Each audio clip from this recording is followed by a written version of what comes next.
Assalamualaikum warahmatullahi wabarakatuh. Perkenalkan, nama saya Ariska Novrinda Stefani dengan NIM 23020201111.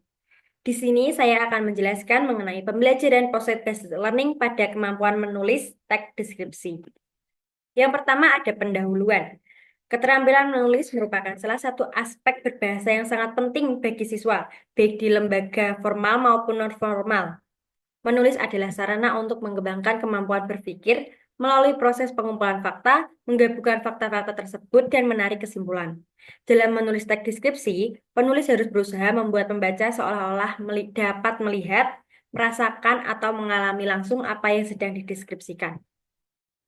Model pembelajaran berbasis proyek menjadi relevan karena melalui pendekatan ini, siswa diajak untuk secara aktif terlibat dalam proyek nyata yang memperkuat pemahaman dan penerapan konsep teks deskripsi.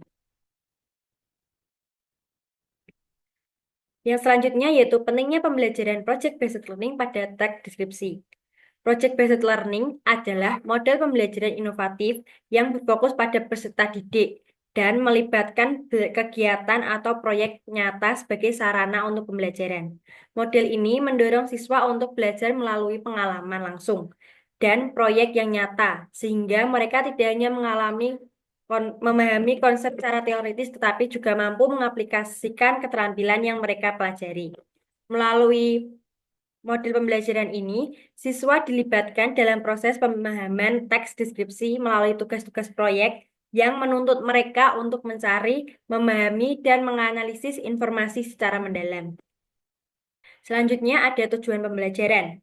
Ada 3, yaitu yang pertama, peserta didik mampu menulis yang logis, kritis, dan kreatif untuk berbagai tujuan. Yang kedua, peserta didik mampu menulis gagasan, pandangan, arahan, pesan, serta hasil penelitian menggunakan metodologi sederhana dan mengutip sumber secara etis. Yang ketiga, yaitu peserta didik mampu menyampaikan ungkapan simpati, empati, dan pendapat pro atau kontra secara etis dalam teks deskripsi. Selanjutnya ada penilaian hasil pembelajaran dengan menggunakan project-based learning yang dapat dilakukan. Yang pertama yaitu penilaian proses atau perencanaan proyek. Pada penilaian ini berfokus pada bagaimana siswa melibatkan diri selama proses pembelajaran dan pelaksanaan proyek.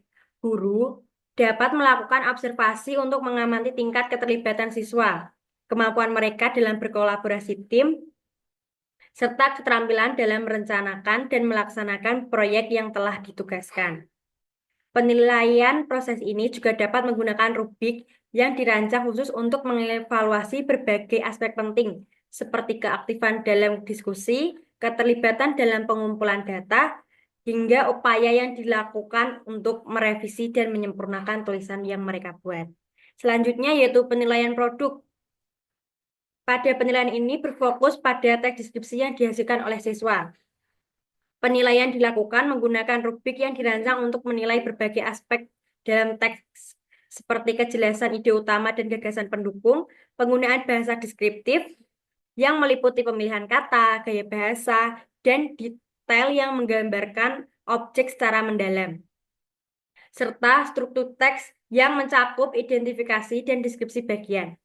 Selain itu, ketepatan dalam penggunaan ejaan tanda baca dan tata bahasa juga menjadi bagian dari penelitian produk ini. Selanjutnya yaitu penilaian proyek. Sebagai bagian dari penilaian proyek, siswa diberikan kesempatan untuk mempresentasikan teks deskripsi yang telah mereka buat di depan kelas. Kegiatan ini bertujuan untuk melatih keterampilan berbicara sekaligus meningkatkan kepercayaan diri dalam menyampaikan ide secara lisan. Selain itu, siswa juga dilibatkan dalam memberikan umpan balik konstruktif terhadap teks deskripsi yang dipresentasikan, sehingga mendorong terjadinya diskusi yang bermanfaat dan memperkaya perspektif siswa. Selanjutnya ada penilaian sikap. Penilaian sikap selama proyek berlangsung dapat dilakukan melalui observasi langsung oleh guru yang mencakup aspek kerjasama, tanggung jawab, dan kedisiplinan siswa dalam menyelesaikan tugas-tugas proyek. Selain itu, untuk mendorong refleksi dan kesadaran diri, siswa juga diberikan kesempatan melakukan self-assessment atau penilaian diri yang dengan mengevaluasi keterlibatan mereka selama dalam proyek. Selanjutnya yaitu penilaian kognitif atau evaluasi pengalaman. Penilaian kognitif dalam mempelajari berbasis proyek dapat dilakukan melalui tes atau kuis singkat untuk mengukur pemahaman siswa terhadap teori-teori yang mendukung keterampilan menulis. Teks ini dapat mencakup materi seperti struktur teks deskripsi, jenis, kaidah kebahasaan, ciri-ciri, serta teknik pengembangan paragraf agar tulisan menjadi lebih informatif dan menarik. Dengan menggunakan tes atau kuis ini, guru dapat memastikan bahwa siswa memiliki landasan teori yang kuat untuk mendukung kemampuan praktis mereka dalam menulis teks deskripsi. Selanjutnya yaitu materi pembelajaran menggunakan project based learning.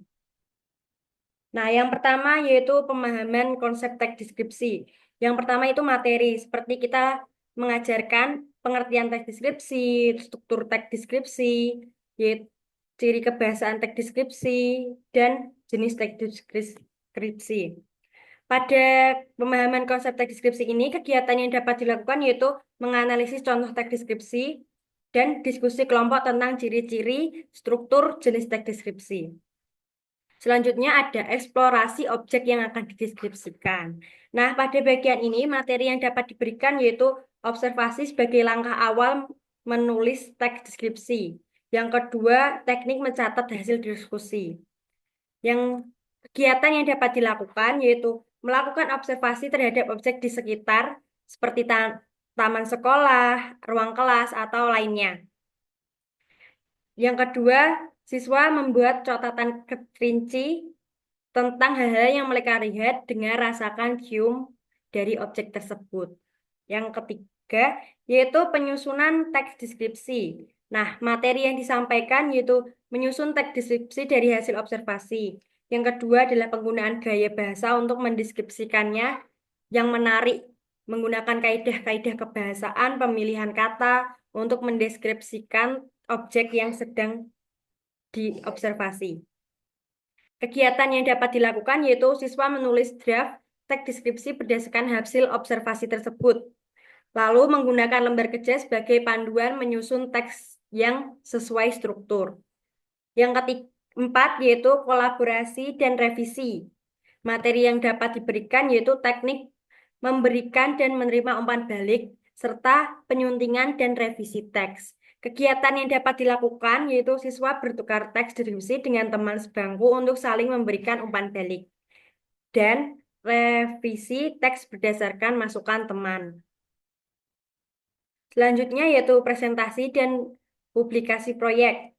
Materi yang dapat diberikan yaitu cara menyampaikan karya tulis yang baik dan membuat media presentasi sederhana seperti poster, slide, atau video pembelajaran atau video hasil presentasi. Kegiatan yang dapat dilakukan yaitu siswa mempresentasikan teks deskripsinya secara kreatif, misalnya dalam bentuk poster, gambar, dan lainnya. Serta karya terbaik dipajang di mading atau publikasi di media sekolah, agar siswa itu punya semangat untuk menulis teks deskripsi lagi. Selanjutnya yaitu refleksi dan evaluasi. Materi yang dapat diberikan yaitu penilaian mandiri terhadap proses pembelajaran dan membandingkan teks awal dengan hasil akhir yang telah direvisi. Kegiatannya, siswa dapat berdiskusi refleksi kelompok tentang pengalaman menulis teks deskripsi dan guru memberikan penilaian dan penghargaan untuk hasil yang terbaik. Selanjutnya, yaitu media pembelajaran menggunakan project based learning. Yang pertama ada modul pembelajaran. Modul pembelajaran teks deskripsi dirancang untuk memberikan pemahaman komparatif kepada siswa mengenai teks deskripsi. Modul ini mencakup pengertian, tujuan, struktur, dan ciri khas teks deskripsi serta dilengkapi dengan contoh-contoh teks deskripsi yang relevan dan update untuk memperkaya pengalaman belajar. Dan modul ini juga menyediakan berbagai aktivitas pembelajaran seperti analisis teks, tugas membaca kritis, dan diskusi kelompok. Selanjutnya ada infografis. Infografis yang disajikan dalam modul ini berfungsi sebagai alat visual yang menarik untuk mempermudah siswa memahami konsep-konsep abstrak terkait struktur, jenis, dan ciri teks deskripsi. Dengan infografis, siswa dapat dengan cepat menangkap gambaran keseluruhan tentang teks deskripsi dan mengingat informasi penting secara efektif. Selanjutnya yaitu video. Video tutorial dan diskusi kelompok virtual juga menjadi bagian penting dalam modul ini. Video tutorial memberikan panduan praktis bagi siswa dalam memahami teks deskripsi, khususnya teknik membaca cepat dan menemukan ide pokok. Diskusi kelompok virtual di sisi lain memfasilitasi interaksi antara siswa sehingga mereka dapat saling bertukar pikiran dan memperdalam pemahaman mereka tentang teks deskripsi. Yang terakhir ada lembar kerja siswa atau LKS, dirancang untuk melatih keterampilan membaca dan menganalisis teks deskripsi secara mendalam. Melalui LKS, siswa akan diajak untuk mengidentifikasi struktur, menganalisis argumen, dan mengevaluasi relevansi informasi dalam teks. Selanjutnya ada langkah-langkah yang dapat dilakukan. Yang pertama yaitu fase orientasi proyek atau pendahuluan. Nah, dalam hal ini, guru dapat membuka dengan penayangan video atau gambar tentang objek menarik, contohnya pemandangan, tempat, atau benda. Selanjutnya, guru memberikan pertanyaan pemantik seperti bagaimana cara menggambarkan suasana atau objek hingga pembaca dapat merasakannya. Selanjutnya, guru juga dapat menjelaskan tema proyek, misalnya menyusun teks deskripsi tentang tempat wisata lokal yang menarik atau wisata yang pernah mereka kunjungi. Siswa memahami tujuan dan hasil akhir yang diharapkan. Dalam fase 2 atau perencanaan proyek, guru dan siswa mendiskusikan kriteria teks deskripsi seperti struktur, sumber informasi, pengalaman langsung, bagaimana kelompok, dan tugas individu, dan waktu pengerjaannya. Siswa membuat rencana kerja termasuk pembagian tugas dalam kelompok. Dalam fase 3 yaitu pelaksanaan proyek, tahap 1 itu ada 2 tahap. Yang pertama adalah tahap eksplorasi. Siswa mengumpulkan informasi dengan cara mengunjungi lokasi, melakukan wawancara, dan mencari referensi di buku atau internet atau LKS tadi yang sudah diberikan. Selanjutnya siswa mencatat detail penting seperti warna, suasana, tekstur, fungsi, apapun yang mereka lihat. Tahap 2 yaitu menulis draft. Siswa menyusun teks deskripsi berdasarkan struktur yang sudah dipelajari. Guru memberikan umpan balik pada draft pertama. Selanjutnya fase 4 atau penyempurnaan proyek.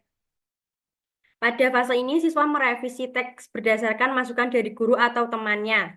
Guru mengadakan diskusi kelompok atau kelas untuk membahas kesalahan umum dalam menulis teks deskripsi. Yang terakhir ada fase 5 yaitu publikasi dan presentasi. Pada fase ini, siswa mempresentasikan teks deskripsi mereka dalam berbagai format. Misalnya, membaca teks deskripsi secara lisan, membuat poster atau slideshow yang mendukung teks deskripsi. Guru melibatkan apresiasi kepada siswa dan melakukan evaluasi. Yang terakhir yaitu kesimpulan. Nah, pembelajaran inovatif dengan model Project Based Learning pada pembelajaran bahasa Indonesia untuk menulis teks deskripsi memberikan pendekatan yang efektif untuk meningkatkan keterampilan menulis pada siswa kelas 9. Model ini menempatkan siswa sebagai pusat pembelajaran dengan melibatkan mereka dalam proyek nyata yang relevan dengan kehidupan sehari-hari. Selain mengasah keterampilan menulis, pendekatan ini juga mendorong kolaborasi, kreativitas, dan kemampuan berpikir kritis. Langkah-langkah pembelajaran yang sistematis mulai dari orientasi proyek hingga publikasi karya memberikan pengalaman belajar yang mendalam dan bermakna bagi siswa. Penggunaan media seperti modul, infografis, video, atau lembar kerja mendukung proses pembelajaran yang interaktif dan menarik. Sekian yang dapat saya sampaikan. Semoga bermanfaat bagi kita semua. Wassalamualaikum warahmatullahi wabarakatuh.